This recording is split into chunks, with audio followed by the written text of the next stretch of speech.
Welcome to our module on what is a requisite enterprise. You might have heard the term requisite organisation before, or perhaps you've heard requisite enterprise. Maybe you've looked some things up online or heard things from other people. Well, what we'd like to do for this module is to actually explain what requisite organisation is, what a requisite enterprise is, and so we want to give you the foundation so you can move forward with this fascinating and interesting body of knowledge that has practical use to your everyday work. First, let's talk about the word requisite. Now, there's nothing fancy about this word. Requisite simply means as required, and what we're talking about when we're discussing organisations is the conditions as required in order for work to get delivered and to people to find meaning or find fulfillment when they're delivering that work. To put it another way, stuff gets done by people who actually want to do the stuff. We include a third condition when we talk about a requisite enterprise. So the first condition is that the work is being delivered. The second condition is that people are actually engaged in doing so. They don't mind doing it or perhaps actually want to do it. And the third condition is that the organisation does no harm. Reason for that is we're not interested in creating organisations that effectively and in a meaningful way cut down the last tree on earth. That's not what we're about. So the three conditions we're looking for: work's being delivered, is delivered by people who are engaged in doing so, and the organisation does no harm. So how did all this come about? Well, requisite organisation was a term, or it's actually the name of a book, that was put together by a Dr. Elliot Jacks. Now, Dr. Elliot Jacks, he died in 2003, but he contributed greatly to the field of organisational science through ultimately his musings, through his research, and through what he learnt from applying what he did in the field. You've actually heard of Elliot Jacks before if you've ever heard the term midlife crisis. He was the one who coined that term, who identified the transition in life that occurs to many people around the age of 40.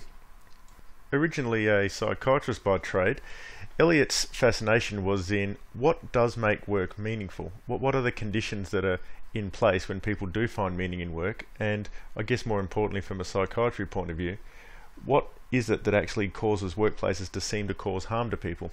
And by starting off with those basic concepts, he was able to develop over 40 years a mammoth body of work which really studied the very foundations in terms of the structural conditions, the capability required, and the leadership skills required in order to create a condition where people were able to contribute their best efforts in the direction of the organisation.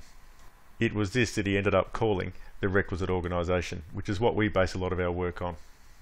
We do, however, call our particular strand requisite enterprise because we don't just use the research and the findings and the work of Elliot Jacks. We use the work of other people as well in terms of putting together a complete model as to how to create an organisation that can effectively deliver.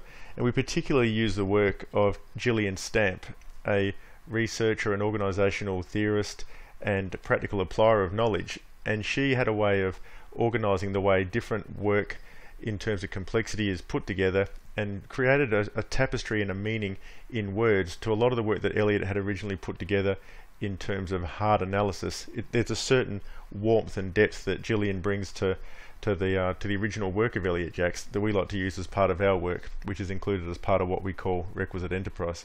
Other researchers into the concepts of work complexity are those such as Luke Hebecki, Claire Graves, and there are numerous others where we've found that where their work and their knowledge and their insights add to the conditions where an organisation sees work getting delivered by people who are fulfilled in doing so, and combining the whole thing together into an easy to understand model is what we call requisite enterprise.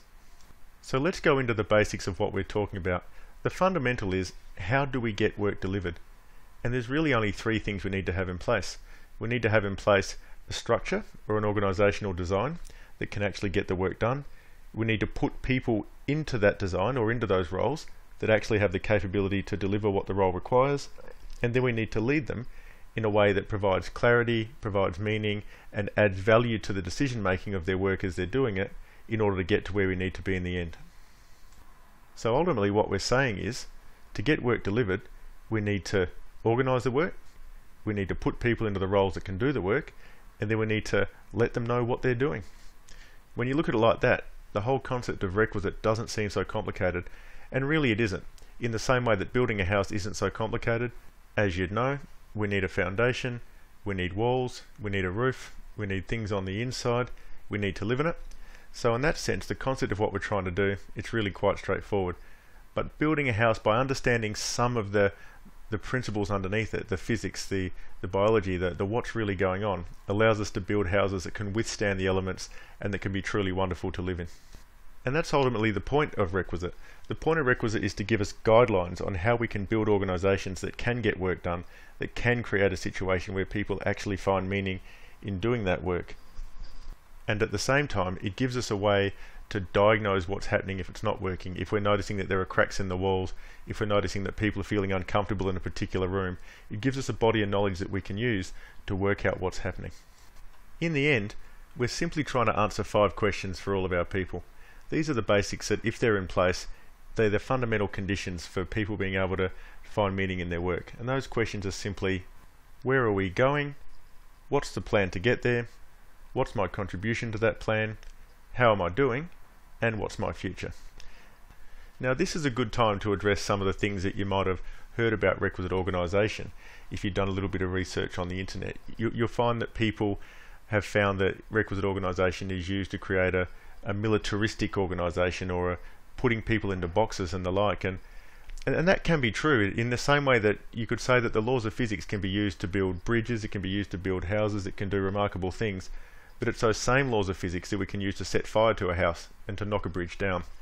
So the issue isn't necessarily the concept of requisite organisation, it's the concept about how it's utilised and how it's put into place. Now, it's true that we're trying to create roles that are clear in terms of what we're asking from people. We want to give them leadership that can add value. But in doing so, if we don't go about it and do it well, we can create roles that are restrictive. We can create role relationships where people feel constrained.